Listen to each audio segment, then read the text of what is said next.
जय जय श्री राम। सनातन ज्योति YouTube channel की टीम आपका एक बार फिर स्वागत करती है। माता कैकेयी ने महाराज दशरथ से भरत जी को राजगद्दी और श्री राम को 14 वर्ष का वनवास मांगा था। हो सकता है बहुत सारे विद्वान लोगों के लिए बहुत ही साधारण सा प्रश्न हो, लेकिन जब भी ये प्रश्न मन मस्तिष्क में आता है, संतोषजनक उत्तर प्राप्त करने के लिए मन बेचैन हो जाता है। प्रश्न मुख्य रूप से ये है कि श्री राम को आखिर 14 वर्ष का ही वनवास क्यों मिला, 14 वर्ष से कम या 14 वर्ष से ज़्यादा क्यों नहीं। अगर आप इस प्रश्न का उत्तर जानना चाहते हैं तो वीडियो के अंत तक मेरे साथ बने रहिए। अगर आप हमारे चैनल पे नए हैं तो हमारे चैनल को सब्सक्राइब कीजिए, वीडियो पसंद आता है तो उसको लाइक कीजिए, वीडियो को अधिकाधिक शेयर कीजिए, सनातन धर्म के प्रचार प्रसार के सहयोगी बनिए। चलिए हम आज की चर्चा शुरू करते हैं। भगवान राम ने एक आदर्श पुत्र, एक आदर्श भाई, आदर्श शिष्य, पति, मित्र और गुरु बनकर ये दर्शाया कि व्यक्ति को रिश्तों का निर्वहन किस प्रकार करना चाहिए। भगवान राम का दर्शन करने पर हम पाते हैं कि अयोध्या हमारा शरीर है जो सरयू नदी यानी मन के आसपास है। अयोध्या का एक नाम अवध भी है, प्लस वध, अर्थात जहाँ कोई अपराध न हो। जब इस शरीर का चंचल मन सरयू सा शांत हो जाता है, इससे कोई अपराध नहीं होता, तो हमारा ये शरीर ही अयोध्या कहलाता है। शरीर का तत्व अर्थात जीव इस अयोध्या का राजा दशरथ है। दशरथ का अर्थ हुआ जो व्यक्ति इस शरीर रूपी रथ में जुड़े हुए 10 इंद्रियों रूपी घोड़ों, 10 इंद्रियां कौन कौन सी हैं? 5 कर्मेंद्रियां, 5 ज्ञानेंद्रियां, इन 10 को अपने वश में रख सके, वो दशरथ है।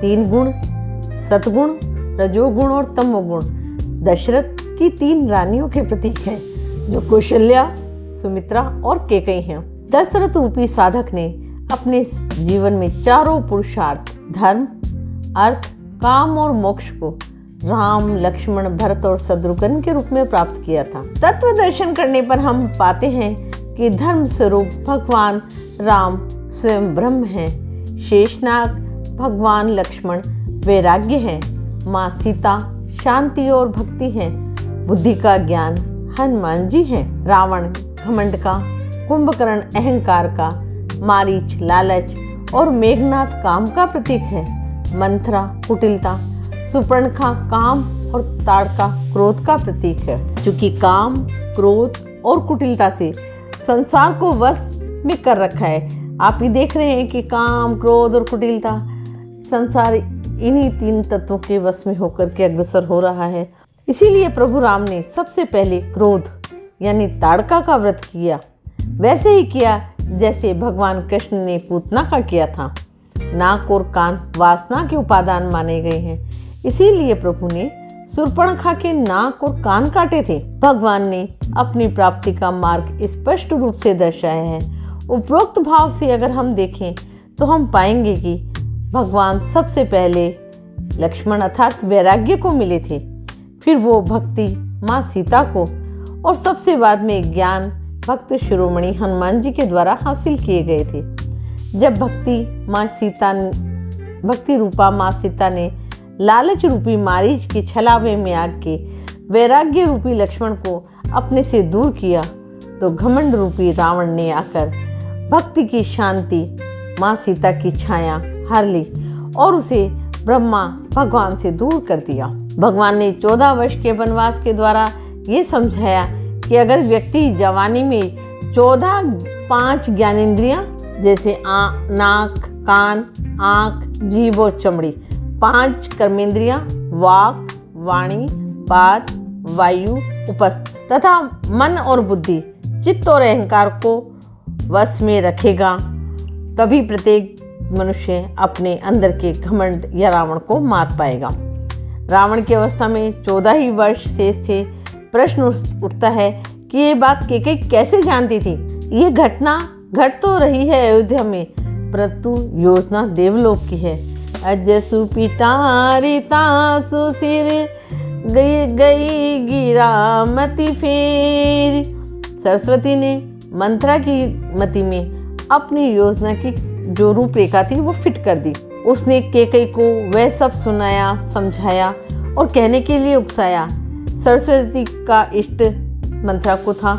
इसके सूत्रधार स्वयं श्री राम, वे ही निर्माता थे, वो ही निर्देशक थे, वो ही अभिनेता थे और वो हृदय जो था सूत्रधार था, अंतर्यामी था। मेघनाथ को वही मार सकता था जो 14 वर्ष की कठोर साधना उत्पन्न कर सके, जो निंद्रा को जीत ले, ब्रह्मचर्य का पालन करे।